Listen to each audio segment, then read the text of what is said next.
Hello, everybody, and welcome to the CIM Marketing Podcast. And today we've got a fascinating discussion ahead of us with how customer interactions are changing and the powerful role of psychology in shaping these new dynamics and, crucially, what it means for marketers. And joining us today are Becky Simms, who is CEO of Reflect Digital, and Dr. Tom Bowden-Green, who is Senior Lecturer in Marketing and Behavioural Science at Bristol Business School. Becky, Tom, how are you? Very good, thank you. Very good indeed. Excellent. Yeah, thank you very much for inviting me onto the podcast. I'm really looking forward to this discussion, Ben. That's great. I'm going to kick off with you then, Tom. What are the biggest shifts in consumer behaviour we're seeing today? Well, obviously, there's a lot of research around how people are engaging with AI, and that's a big shift in behavior, that consumers are engaging with AI and technology more broadly. There are some specific papers out there, really niche papers. There's one from the University of New South Wales, for example, looking at AI influencers and how their use of color makes a difference. There's research looking at whether virtual influencers drive purchase intention. That's from Nanyang Technical University in Singapore. There's some really specific papers out there, but I would actually turn the question on its head and actually say the fact that we are seeing these shifts is really important, that the data is there through behavioural science, but also so through the digital marketing techniques that we use today. We have data that shows us that these changes are taking place, that shows how people are reacting to our campaigns and more generally how they're behaving when they're on social media or on search engines, as Becky's going to be talking about. This data's there, whereas in the old days, if you're driving past a billboard, there was no way of a marketer knowing who'd seen that and who then bought a product on the back of that. So the data is there, which makes a big difference. Can you see the changes in yourself when you're buying, depending on what colour the marketing is? Becky Simms, can you see the change in your customers when you're using different colours? And I think that's the thing, data is such an important part of today, but also it's knowing what data to look at, isn't it? And I think Tom will know that well, that you could just get lost in data. We've been doing a lot of research, and at the recent CIM Southeast event that Tom and I were speaking at, I was sharing some of the Search Pulse research that we've done, looking at the changing face of how people turn to different platforms for search. So my talk was provocatively called, Have We Stopped Googling? Spoiler alert, we haven't stopped Googling. It's still huge, but actually people under 44 are using 5 or more platforms to search now, and platforms that you traditionally wouldn't necessarily call a search platform. We're searching when we don't know we're searching. I think even actually if you think of behavior with WhatsApp, for example, lots of people are in WhatsApp communities, and you turn to those sometimes and go and put a message in and say, can anyone recommend a whatever it might be? But actually that might be the start of your search journey, that you've asked this community of people that could be a small group of friends, or it could be, I'm in business communities with hundreds of people on WhatsApp, that then you'll get lots of responses, and then you're off looking at those things, and then you're into a journey of validation and looking into them more and touching other platforms. But actually our search journey can start in so many different places. It's not just Google anymore. It's harder to nail down then, isn't it, if our search journey is different? We haven't quite stopped Googling, or we haven't stopped Googling, you say, but we behave in different ways. We're starting to ask questions of technology as if they're people. We're asking questions of our friends in digital forums, which then lead to other people almost by proxy going and doing searches for us and finding stuff. How the hell as marketers do we deal with that? It's a big change. It's a much more disparate way of consumer search than we had 3 or 4 years ago, isn't it? It really is. And it does also then mean that people need to think about showing up in so many different places, but you also still need to balance that with your budget and your resources available, because I think there can be this overwhelmed feeling of, I actually now need to have my brand everywhere, but you might not have the budget to be everywhere, in which case that's where it comes back to research and really trying to understand your audience and understand where they are and try and make the best decisions. Because if you dilute your budget to be everywhere, then you'll be hardly visible anywhere, because you'll just have the smallest amount of impacts in each place. So yeah, I think people need to be able to step back from feeling overwhelmed by it and then look at, well, how can I go and put some investment behind some research to make some good informed decisions that then mean I can really motor forward with my strategy and be in the most impactful places, and over time grow my influence in other places when budget and resources allow. It's interesting, isn't it, Tom Bowden-Green, that Becky mentioned there, there's sort of a lot of the search for goods or services comes often in social groups, WhatsApp. Of course, in China, the leading messaging group is WeChat, which already has a large consumer element to it. There's a frictionless or near frictionless customer experience in app. And, that seems to me the things a lot of marketers are looking for now is to try and get as close to that sort of frictionless experience as possible. We may never be up to the WeChat standards, but what can we do in the modern world with the way people are behaving to get nearer that? I think it depends what you mean by friction. Do you mean fast and quick and maybe automatic, almost automatic anyway, not with a lot of thought, in which case, that doesn't represent every purchase decision, because you may be familiar with this idea that there are two ways of thinking, system 1, system 2. Daniel Kahneman wrote about this. Lots of other theories related to this that explain similar things: elaboration, likelihood model, heuristic, systematic model. But they all basically say that sometimes we make quick decisions, sometimes we make slow decisions with careful interrogation. And in fact, when you think about it, there are some purchases that we are always going to stop and think carefully about. Money, the amount of money we spend might come into playing a role there. So, if you're buying a house, you're not going to make an automatic decision. There's probably going to be a lot of friction involved in buying a house, asking lots of questions, taking lots of time and effort. But it's actually not necessarily about money. It's actually probably more about what I would call, and what academics call, involvement. How involved are you in that purchase? So even clothing, for example, which can be quite low cost these days, is something that probably most of us have a lot of involvement with, because we don't want to wear something that doesn't suit us. So as a marketer, you need to kind of try to work out, are you selling a product which is likely to generate high involvement with the consumer or low involvement? In which case, is a frictionless environment really going to be suitable for that? Or actually, in some cases, you want to generate friction. If you want the experience to be memorable, for example, there's a theory called elaborative interrogation, which is where actually you want people to ask questions and interrogate what they're being given, because it then becomes more memorable. And sometimes marketers might use techniques such as asking questions to make people stop and think about the information they're being given. And that can cause cognitive dissonance, which is when you have competing thoughts in your mind. So sometimes there are times when you really want people to stop and think carefully about what they're being told, because it's a high involvement product. And in cause related marketing, the same thing. If you're promoting a charity, for example, you want people to stop and think about the issue that you're donating towards, because that's important to triggering that donation. It's interesting, isn't it, Becky? Sometimes there's a case for increasing friction. 100%. And if Tom hadn't said it, I was going to dive in and say it myself, because especially in that more early marketing phase as well, because I always say to people we're working with that actually that friction is the moment to create the memory, and you want your ad to be memorable, especially if it's not something they're likely to click on and buy to immediately. We want to make sure that we can create a memory, so you need them to feel something, so you've got to have that moment for them to think about what they've seen. So I couldn't agree more. Part of this is validation, isn't it? Using the process to validate our purchase.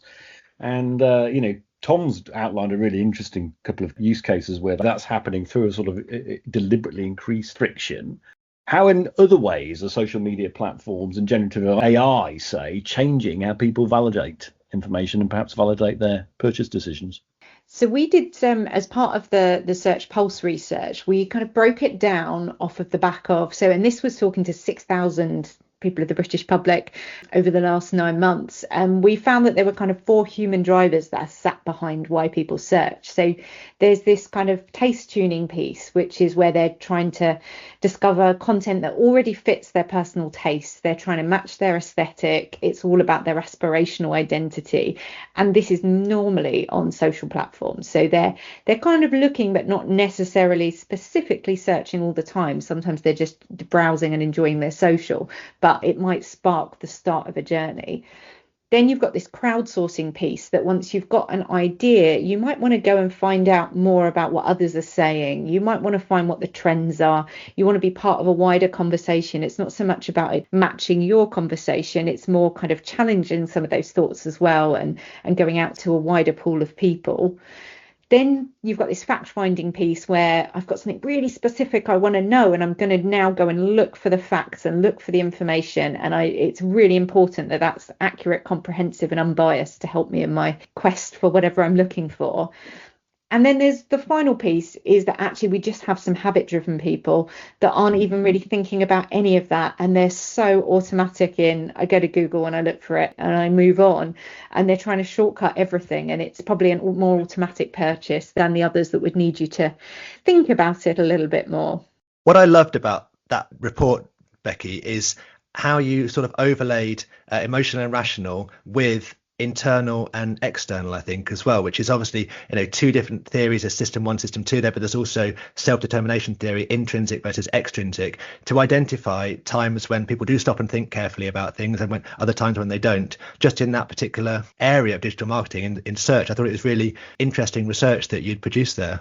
That's really good to hear. And our behavioural team will be very pleased to hear you say that. So they'll be happy to listen back to this. But I think you do have to think about it in all different ways. And I think there's so many different biases affecting as we make these decisions. And sometimes we are out there just looking for it to search to match up with what we already think. Whereas other times we are out there wanting to be challenged and wanting to find new information. And it's that for a marketer is also important to understand, because then it brings into the thought of, well, who is the best messenger to have across these channels, and how do I best get this message out there? Because it's not always brand first. And I think we've got so much choice now as marketers of how we present our messages in the world, that having some research or some theories to put behind it helps kind of rationalize making those decisions.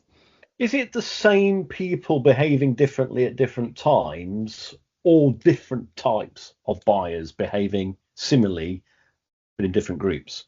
I would suspect that very often it's people acting differently at different moments, depending on what the product is that they're searching for, depending on what stage in the search they're at, what stage of the funnel. And there's a lot of talk about whether a funnel still exists, but I would say, well, consumers still start at the awareness stage and get to the conversion stage. Okay, there is maybe a messy middle in the middle, but you're still talking about a funnel. So it probably depends at what point in the purchase journey that consumer's at and what brand or product. So I mentioned involvement earlier on, for example, and I think that probably plays a role in whether that person is going to do a particular type of search. How much information do they already have? How much do they want to have? How close to making a purchase are they? And that, you can get down to the nitty gritty of what specific search phrases they're using, what keywords they're using in their search, for example, which would be probably a signal of what stage of the funnel they're at.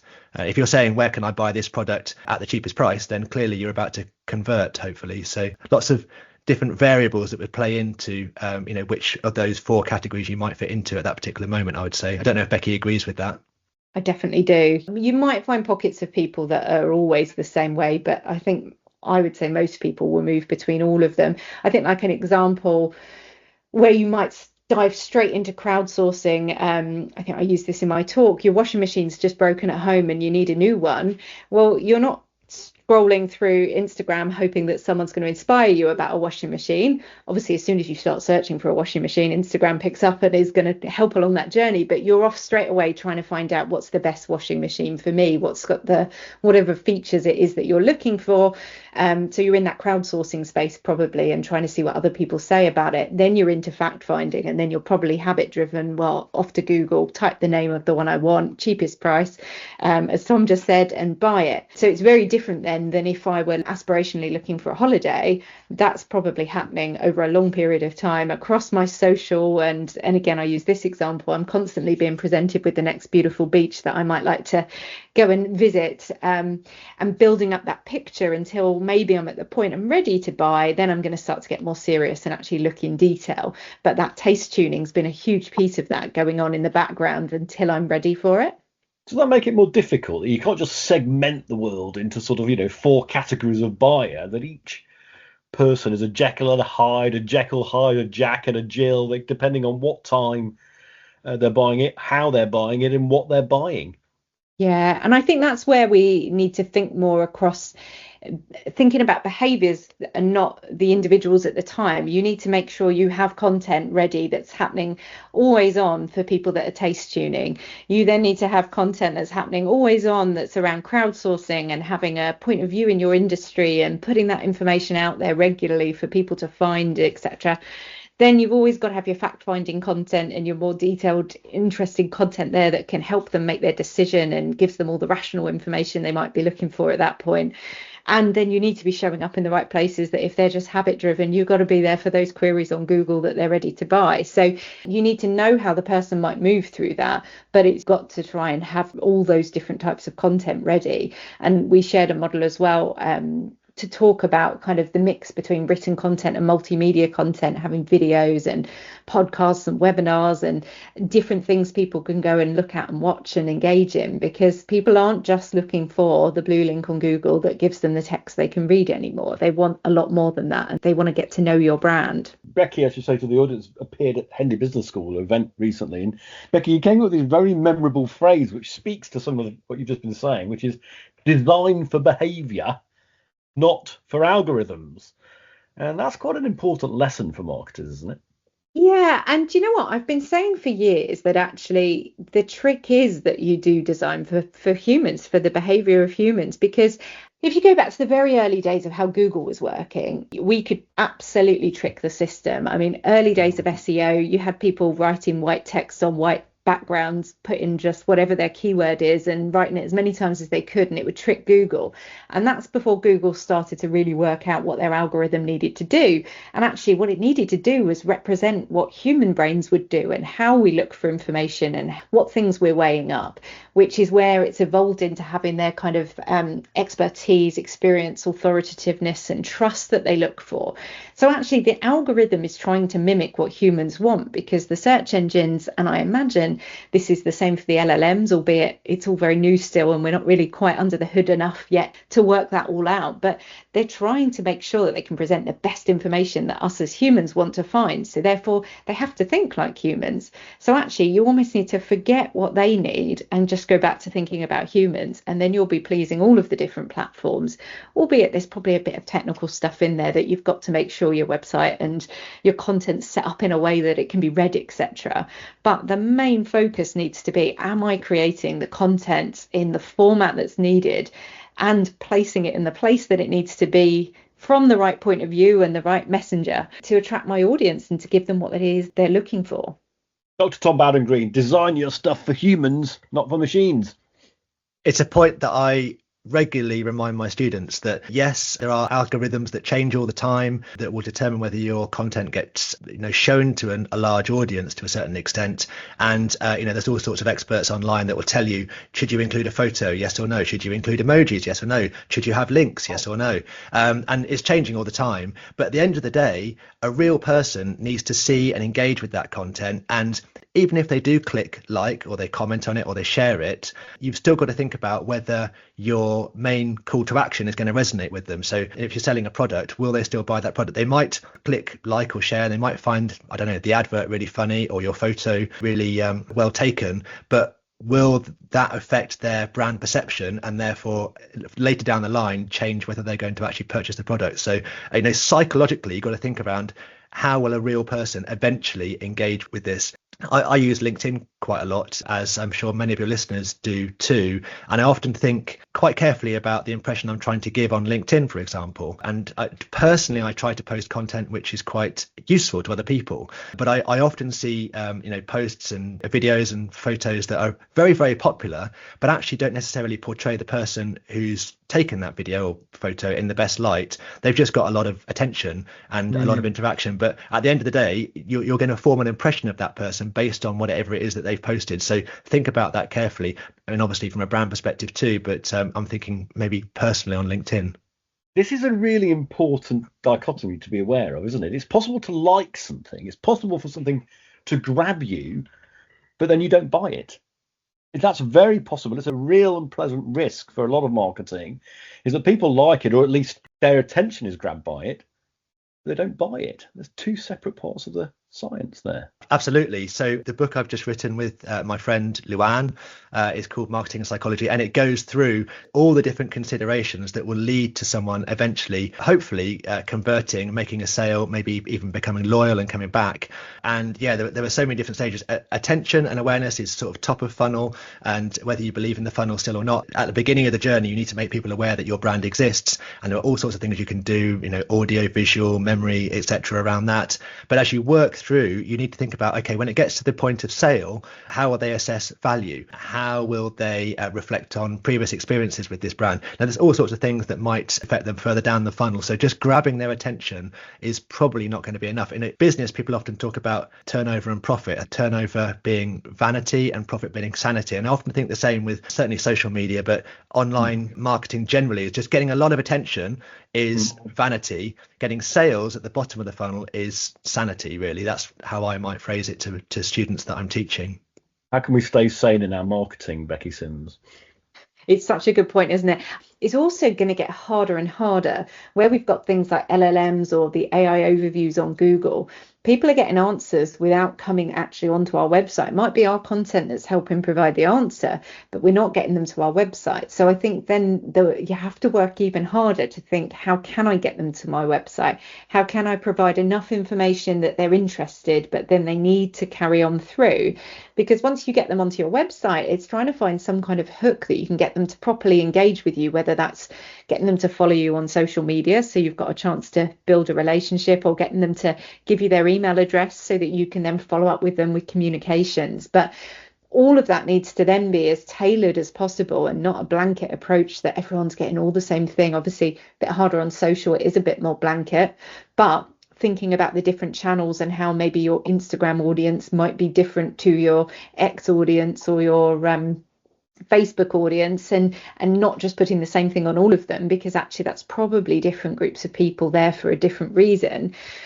I think brands, the big thing is having that data, their own data, being able to be connected to people themselves is going to become more and more important. And then being able to build up that dialogue and making sure that's not just sales based, but it's actually building a relationship, so that then when the people are ready to buy, you're the obvious choice to come back to and buy from. So but I suppose there's a fine line there as well of making sure, as long as you're being kind of educational and friendly and building a relationship, that you also make sure they're still aware they can buy whatever it is that you sell, but not overdoing it, that they're like, this is too salesy, you're gone. So it's hard work being a marketer. It is hard work being a marketer. It's hard work being a psychologist, because what you're trying to do when you're blending the two disciplines really is you're trying to sort of tweak people's cognitive levers. You're trying to personalize the product so they think it's all about them and they want to buy something which works for them, meets their taste, and so on and so forth. And then the danger is that someone looks from outside and say, well, you're being manipulative, you're being invasive. But how do you strike that balance that you're personalizing, you're making it about the customer, but they don't perceive it as manipulative and invasive? I think manipulative is obviously quite a loaded word, and generally is perceived as a negative thing to do. In reality, there are so many variables, I think, that would have an effect on a consumer making a decision that it would be, I would imagine, pretty much impossible for a marketer to control every single variable. You can't change the weather, for example, and yet there is research showing that the weather affects consumer behavior. So whether you can truly manipulate every variable that is going to change the consumer's view of your product or service, I think is tricky. What I would say is, thinking of this, first of all, from a consumer point of view, is it better or worse to have adverts, for example, shown to you which are relevant to you? Personally, I would prefer to see adverts that are relevant to me, and therefore that have been tailored to me and are designed to engage with me. I think that's personally my choice. That would be better.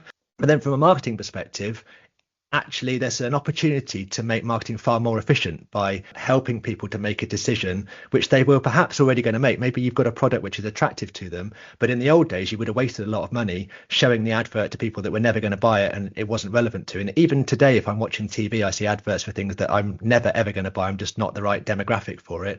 And it's probably better to have, specific micro-targeted adverts which are relevant to me. Someone might claim that's manipulating me by understanding my traits and my behaviors and then appealing to those. But actually, if in the long run it saves money in marketing, then that's probably better for the business and probably better for society, rather than wasting lots of money on doing things which are ineffective. One man's manipulative is another man's efficient and targeted, Becky Simms. I'd agree. I completely agree that I would much rather see marketing that suits me. But I think the other really exciting thing about the world we're in today, and when we think about social proof, is that actually bad businesses and bad products, they might do a really good job of maybe doing a bit of the manipulative stuff, but they can't hang around for long, because you sell a duff product to someone, they very quickly then go and tell the rest of the world about it, that no, this looks really good on the ad, but actually it's not very good. And then suddenly it doesn't work. So actually, I think businesses are so much more accountable now for having a good product. And I think it is efficient marketing, and it does make sense to create the choice architecture to make it as easy as possible for customers to buy your products, and to use what we know about them where we can. I think is okay to do. Again, we're not forcing them to buy, we're just creating the environment for them to buy. But on the other hand, they will know that over time, if there's lots of good reviews, they're hopefully buying a good, strong product, and it's within their wheelhouse that they can go and do all this research and make sure what they're buying feels like it is the right thing. So, yeah, I do think we're in a better world that actually, hopefully, we do have better products out there than we used to. It was easier to get away back in the day. Let's call it tailoring. Let's call it Yes. tailoring. How much of this tailoring requires human skills? I don't mind saying, Becky, before the show, I researched you and I found a clip of you on Sky Television. It was not to do with this. It was about a work program your agency had run, about a 4-day week. But the first thing I noticed from the tape was a video of your agency, and it was full of lots of people. Because you're a digital marketer who works digital first, but you are surrounded and work with lots and lots of human beings. What's the role that human marketers bring that can't be done from AIs and automation? It's a good question. It's one we keep talking about in the agency. So Repet Digital is part of a group that I own called the Human First Collective, and we're human first in everything we do, including things like a 4-day week. And one of our positioning statements is around using technology and AI to make space for human brilliance. And we've been kind of debating what we mean by human brilliance. And I was put on the spot the other day to say what I thought that was. So I still don't think I've got the eloquent answer to this, but I think it's interesting. You can use AI, and AI can come up with a statement that might move you and might make you feel something and is brilliant. But AI doesn't actually know that it's moved you or that it's brilliant. It's just using its intelligence to go, this feels like it might do this. But actually, we as humans, we're the ones that have that empathy and have that understanding. So I think we're trying to use it, like for us, it's people are the heartbeat of our business. And I can't imagine a world without that. But we are embracing technology and AI and using it as much as we can, but making space in our brains where we're not stuck doing the administrative tasks and the real nitty gritty detail of updating spreadsheets, etc., to make space for that more feeling and that more connection piece, and actually being able to analyze things at a level that an AI won't be able to replicate that human feeling. Do you think automation will ever be able to replicate that intuition and empathy that Becky's talking about, Tom? Will we be in a world someday soon, or someday in our lifetimes, where Becky's agency, which is staffed by lots of lovely people, will no longer be staffed by lots of lovely people? I should caveat my response by saying I'm not an AI researcher. So technology, I'm really interested in the psychology around how we interact with technology and how we can use technology to understand psychology. But my response really is not specifically around the technology itself. But what I would say, just from observation of the way things are progressing, is that we're at quite early days, I would have thought, in terms of the AI that's available to us. I don't know how long we've had ChatGPT, but it doesn't feel much longer than a couple of years or so. I don't think we had it during the COVID pandemic, for example. So I can see a time when we will get to a point where artificial intelligence is much cleverer than it is today. But if you just bear in mind that there are inside each of our brains around 100 billion neurons, that's brain cells, and that generates around 1,000 trillion processes or connections, I think it's going to be a while before a computer of some kind is able to not just do those processes for one person. I mean, maybe let's say you could take a scan of my brain and recreate my brain, but to do that for everyone in the world just seems a long, long way away. So I think perhaps we will get to a point one day when AI can do some or a lot of the things that humans do, but I think we're a long way away from that. There's a really good documentary on the BBC iPlayer at the moment by Jim Al-Khalili, all about the brain. There was one about 10 years ago now. I think David Eagleman did one I think that's probably also on BBC as well. So if you're really interested in how brains work and understanding where we are in terms of understanding the connections and things, there's lots out there. So yeah, my answer is that perhaps one day, but I think it's probably a little while away. Has technology enhanced our creativity at all, Becky? Has it helped us become more creative in some ways, even if not in the core points of empathy and intuition?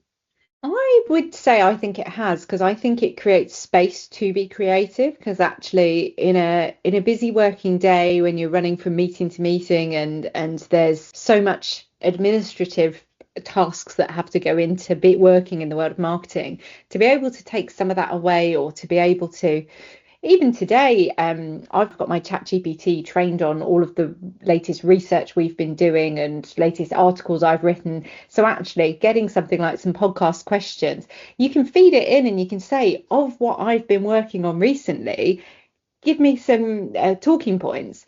And actually, I can absolutely see my brain in there in what it's done. It's not given me someone else's answers, but it's helped me to bring that clarity of thought out, that actually, when again you're running around busy meeting to meeting, that sometimes you're like, oh, I can't get that to the front of my mind. So I think 100% it's helped me to be more creative personally. And I think our agency, the team, are using it a lot. We did an AI day recently, actually.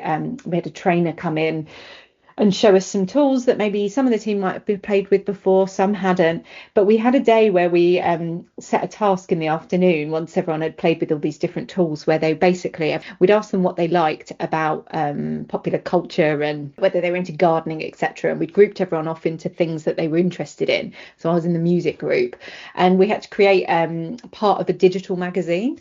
And just to have the creativity of being able to bounce off of AI, but to be able to create something like then and there in the moment that would have otherwise either not been my skill set personally, and same for people in the room, or you'd have had to have waited, it would have taken hours to create that and then go, oh no, do it a bit differently, or to become that art director or creative director. I mean, it's incredible, the technology that we have at our fingertips. I think it's just about using it ethically and using it in the right way. And actually, just rolling back to the CIM conference, there was a really great question from someone in the audience who was a young person that's just getting into the industry. And he said the worry for him and his generation and those younger than him is just that they haven't got the battle scars we've all got of having done it all manually and not had technology to help. And his worry was not ever learning how to do some of this stuff himself, and whether that's going to hold that generation back. And I do think it's something we need to think about and be really responsible about. And I know we're working hard with more junior people in our team to make sure they know how to do the graft, but then when to be able to use AI to support them, but still understanding what that looks like to do it properly and do it themselves without technology. It's a good colleague, Tom, but it's not a master. And it may never be a master. I wouldn't go as far to say as it may never be a master. And I can see a time when it's a lot more advanced than it is now. Probably in my lifetime, it will be a lot more advanced than it is now. We'll probably look back to, oh, do you remember when we just used to have to prompt engineer ChatGPT to get the right response? And I can see it becoming a lot more advanced. So yeah, I wouldn't go that far, but I just think when you consider how complex the human brain is, I think it's going to be a long time probably. So whether that means 5 years, 10 years, 50 years, I couldn't say for sure. There is actually, if you're really interested in how far advanced AI is and is going to get, there's a really good article on the BBC website by Palav Ghosh talking about the debate within academic circles around whether AI will ever become sentient or conscious, and how close to that we are, and if it will ever get to that point. So if you are interested, I'd recommend that. All of this is out there for public consumption, but I can just see that it's going to be probably quite a lot of work before anyone can actually map every single human brain to the extent that we understand the human brain is wired. But nevertheless, despite the fact that still remains in the future, change is happening, and change is happening at a huge rate. There's the proliferation of tools we've spoken about. There's this very noticeable and discernible change in consumer behavior and how they're purchasing and shopping online. And then there's the rampant advance of AI. So it's a colleague, not yet a master. Given the massive changes, Becky Simms and Tom, what are your top tips for marketers? What are your 3 key takeaways for marketers looking to survive and thrive in this transforming landscape? So I would say stay curious about behaviour. I think putting that first and foremost of understanding your audience. And I would always say get someone to help you that knows how to do that, because I think it's one thing to just pop a survey out and try and use the data. But Tom will know this from his psychology and behavioural background, that to do that properly takes some skill. So I think making sure that someone helps you to unpick that, because that will then give you the basis of everything else you do. So then it's about building a strategy to work with what you understand is your baseline, but also being fair to your budget, because I do think there's a lot of push on marketers at the moment around budgets. So that research will give you the ability to advise internally and give your board direction as well, because again, I think there's a lot of push internally. You hear of we need to be everywhere and we want to be here, here and here, but we don't have the budget. Well, actually, if you can put some data behind that to say, well, no, this is why we've chosen to go in these directions, and this is what we're doing to think about our LLM strategy as well as Google and social and everything else, then at least you've got the kind of research behind it, rather than we're just guessing and hoping. And yeah, just stay human, because the machines aren't going to take over everything. We need to understand where it fits in, but remember, you're selling to humans. I would totally agree that there's a great opportunity to learn a lot more about human behaviour.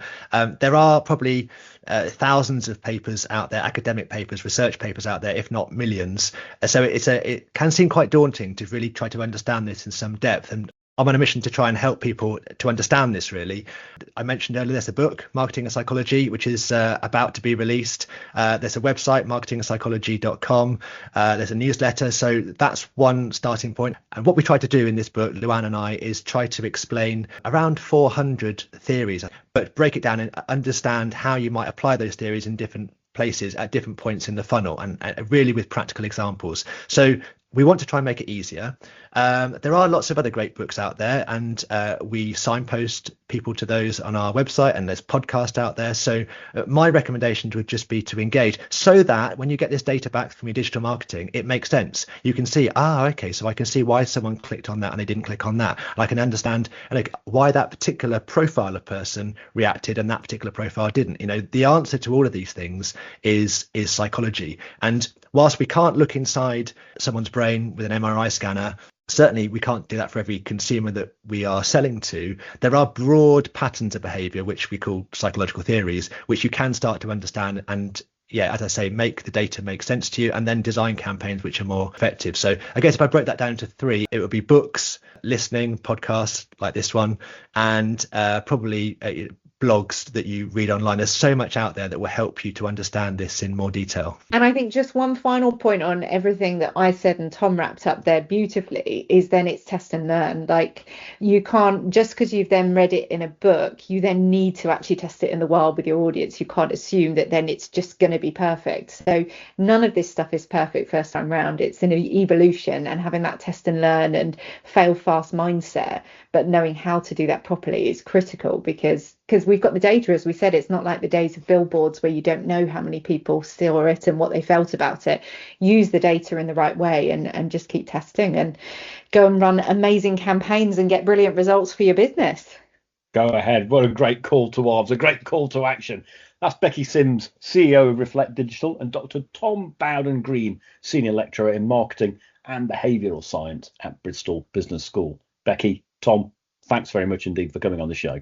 Thank you for having us. Thank you very much. That's all the time we have for this episode of the CIM Marketing Podcast. You can find detailed show notes and links to additional resources mentioned by our guests at cim.co.uk/content hub/podcast. If you enjoyed this episode and find it helpful, please consider supporting the show by leaving a rating and review. It really helps grow our reach. The CIM Marketing Podcast is hosted by me, Ben Walker, and produced for CIM by Brindley Walker, no relation. Thanks again for tuning in to the CIM Marketing Podcast. We'll catch you next time. We'd love to welcome you to a live recording of the show this November. Secure your ticket today at cim.co.uk www.marketingandbehavioural.co.uk/events. We look forward to seeing you there. The contents and views expressed by individuals in the CIM Marketing Podcast are their own and do not necessarily represent the views of the companies they work for.